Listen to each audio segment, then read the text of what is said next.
Welcome back to the Speaking Habit Podcast, where you will build your English speaking confidence every day. I'm Anna, and I'm so happy you're here with us today. And I'm Ben. Hey everyone, great to have you with us. Today is a really exciting episode because we are going to help you answer one of the most common questions in English. Yes, that question is, tell me about yourself. You hear this question everywhere, in job interviews at school, when you meet new people, or even on a first date. Exactly. And a lot of people freeze when they hear it. They don't know where to start or what to say. But don't worry, after this episode, you will know exactly what to say. We're going to break it down into 7 simple topics. Your name, where you're from, your age, your job or studies, your family and pets, your hobbies, and your likes and dislikes. We'll go through each one with example sentences. So grab a coffee, get comfortable, and let's get started. Topic number 1, your name. Okay, so the first thing you say when someone asks, tell me about yourself, is your name. This sounds very simple, but there are a few nice ways to say it. Let me show you. Ben, can you ask me? Sure. Hi there. Can you tell me about yourself? Of course. My name is Anna. You can call me Anna. It's lovely to meet you. Nice. So she used 2 phrases there. My name is Anna. That is the most basic and clear way. And then she said, you can call me Anna, which sounds very friendly and relaxed. Right. And I also said, it's lovely to meet you. In American English, people often say, it's nice to meet you, or just nice to meet you. Both are perfect. Yeah, totally. Pause right now and say your name out loud. My name is, or you can call me. Go ahead. Ha! Great tip! Okay, let's move on to topic number 2. Where you are from. This is so important because people always want to know where you come from. It's a great way to start a conversation. Absolutely. And there are a few ways to talk about this. You can say where your country is, your city, or even where you live now if it's different. Anna, where are you from? I'm from England, originally from London, but I've been living in Manchester for the past few years. What about you, Ben? I'm from the United States. I grew up in Chicago, but right now I'm living in New York City. It's a big change, let me tell you. Ha! Yes! Okay, so let's look at the key phrases. I'm from England. Simple and direct. I grew up in Chicago. This means where you were a child and became an adult. And I'm living in New York, or I've been living in New York. This tells people where you are now. Right. And a tip for you, listener, you don't need to say everything. Just, I'm from Brazil, or I'm from Japan is totally fine. Keep it simple, and add more details if you want. Exactly. Short and clear is always good. All right, topic number 3, your age. Now, talking about your age in English is easy, but there are a couple of ways to say it. Ben, how old are you? Well, I'm 34 years old. Or I could just say, I'm 34. How about you, Anna? I'm 29. And actually, sometimes people say, I just turned 29. Which means your birthday was very recent. Or, I'm almost 30, which means your birthday is coming soon. Oh yeah, I just turned and I'm almost. Those are great natural phrases. They make you sound really fluent. So if you just had your birthday, say, I just turned and your age. Try it. And remember, in English we say, I am 29 years old, not I have 29 years. We always use to be for age. That's a very common mistake for Spanish and French speakers. Great tip, Anna. Okay, moving on to topic 4, your job or studies. This is a big one because it tells people a lot about your life. Anna, what do you do? Well, I'm a teacher. I work at a language school. I teach English to adults, which I absolutely love. What about you, Ben? That's so cool. I'm a journalist. I work for a news website. I write articles about technology and travel. It keeps me very busy, but I enjoy it a lot. Lovely. So the key phrase for your job is followed by your job title, like I'm a doctor, I'm a student, I'm an engineer. Then you can add I work at to say where you work. Exactly. And if you're a student, you can say, I'm studying English, or I'm studying at university, or maybe I'm in my second year of university. That gives people a nice picture of your life. Yes! And if you don't work right now, that's okay too. You can say, I'm currently looking for work, or I'm a stay-at-home parent, or I'm retired. There's no wrong answer, just be honest and natural. Totally. Okay, let's talk about topic number 5, your family and pets. People love talking about family. It's warm and personal, and it's a great way to connect with someone new. It really is. Okay, Ben, tell me about your family. Sure. I have a small family. I have one older sister, and my parents still live in Chicago. I'm not married, but I have a girlfriend. Oh, and I have a dog named Biscuit. He's a golden retriever, and he's absolutely crazy. Oh, Biscuit. I love that name. Okay, my turn. I have quite a big family. I have 2 brothers and 1 sister. My parents live in London. I'm married, and my husband's name is James. And we have 2 cats, Mango and Pepper. Mango and pepper. Love it. Let's look at the vocabulary. I have 1 sister. You use have to talk about family. I'm married means you have a husband or wife. I'm not married means you're single or not yet married. Right. And for pets, you say, I have a dog or I have 2 cats. Then you can add the name. His name is Biscuit or her name is Mango. Very simple.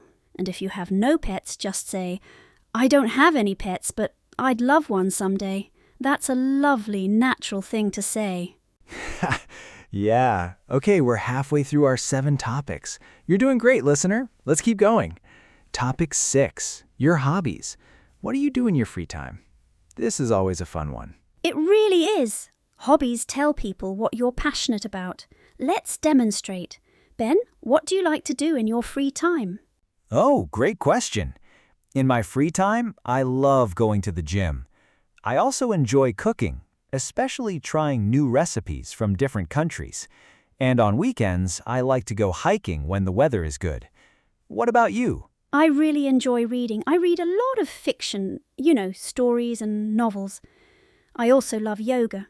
I go to a yoga class twice a week, and I enjoy gardening. It's very relaxing. Gardening, nice. Let's look at the grammar.